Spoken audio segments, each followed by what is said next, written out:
BRICS nations want to do that, that's okay, but we're going to put at least a 100% tariff on the business they do with the United States. You know what the BRICS is, right? Put into creating an alternative to SWIFT. And that's what the Russian authorities, together with other BRICS countries, are pursuing right now. Trump's face turned 50 shades of orange when he heard the news about BRICS. According to sources inside the White House, he threw his Diet Coke against the wall and yelled, "Fake news," when an aide showed him their new payment system that could kick the dollar right in its freedom bells. Meanwhile, countries are dumping US bonds faster than Trump dumps wives after they turn 40. This is telling, as it underscores the fact that most of the world is not on board with the political and geopolitical attitudes of Western countries. Brazil pulled out $55.9 billion.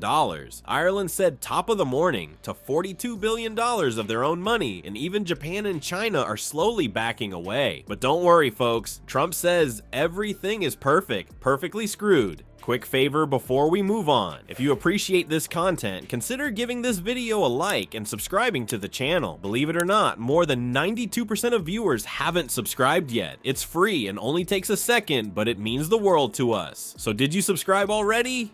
Great. Thank you so much for your support. Now, back to the video. Picture the scene. There's Trump mouth stuffed with Big Mac when an aide nervously approaches with a phone displaying the BRICS announcement. The ketchup-smeared burger flies out of his mouth like a meat confetti, and witnesses swear his spray tan actually deepened 3 shades into what staffers now call nuclear tangerine. You know it's serious when the fast food doesn't make it down the gullet, and what followed was the presidential equivalent of a 5-year-old's timeout. Trump barricaded himself in the Oval Office for 6 straight hours. Armed only with his phone, 17 Diet Cokes, and Fox News blaring at a volume that had Secret Service agents covering their earpieces. "Find me something to stop this BRICS nonsense," he reportedly screamed while pounding his tiny fists on the Resolute desk, leaving little orange smudges that a cleaner later mistook for Cheeto dust. His poor aides tried their best.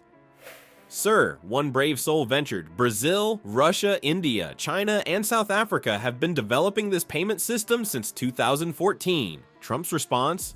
Rather, they're looking to create a financial system that competes with the likes of SWIFT. "Nobody knew about BRICS before me. I invented knowing about BRICS. I'm the best at BRICS." The aide reportedly needed a stiff drink afterward. By 3 a.m., the situation deteriorated into what White House insiders call a Category 5 Trump tantrum. He grabbed the secure phone and began drunk dialing world leaders, literally at 3 a.m. their time, demanding they say no to BRICS, only to be sent straight to voicemail. Even Boris Johnson, who usually picks up for Trump, apparently saw the caller ID and muttered "bloody hell" before silencing his phone. The morning after revealed the carnage. Scattered across the Oval Office carpet were dozens of crumpled papers with Trump's signature Sharpie scrawl, "BRICS bad, dollar number 1. The US and other Western countries. And they have used this SWIFT system to impose sanctions and restrictions on countries they do not like. And bizarrely, America invents BRICS first. One paper simply had COVFEFE written in the center with BRICS crossed out beneath it. At a rally later that week, cognitive dissonance reached spectacular new heights when Trump told his MAGA crowd, "I invented BRICS, you know, I made BRICS happen," before declaring 30 seconds later, "I've always hated BRICS, never liked them, terrible deal." His supporters nodded along, though one was overheard asking another, "Is he talking about construction materials?" One White House aide, speaking anonymously because they value employment, compared the president's reaction to watching a toddler discover Santa isn't real, except the toddler has nuclear codes.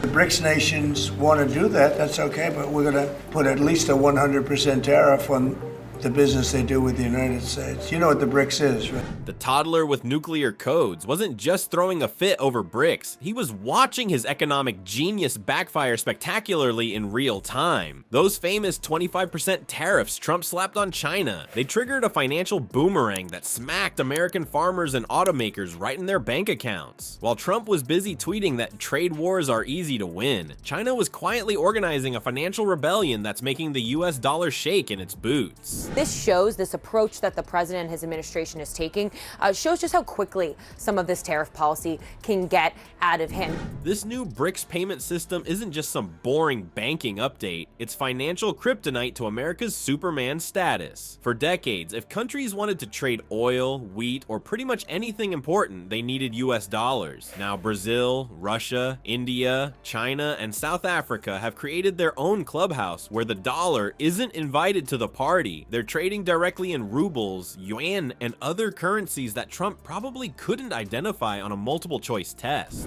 In Kazan, Russia, where they announced a new payment system and development funding with non-USD currencies. Put into creating an alternative to SWIFT.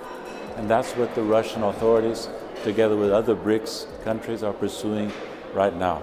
The financial fallout is already looking messier than Trump's comb-over in a windstorm. Countries are dumping American bonds faster than Trump abandons campaign promises. Brazil pulled out a whopping $55.9 billion. Ireland ditched $42 billion.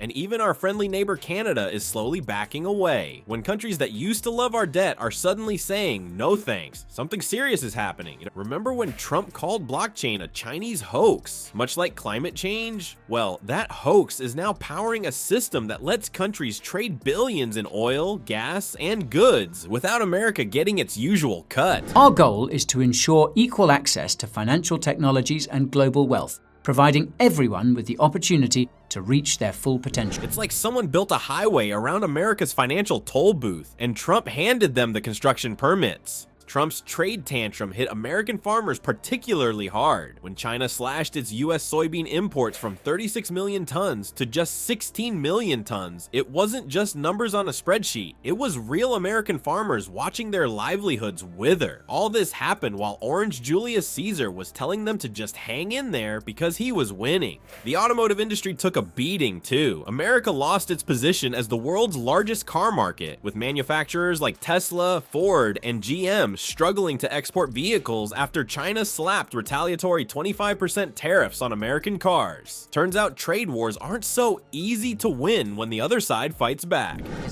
He is starting with the latest shots fired in Donald Trump's trade war. This time it's tariffs on automobile imports.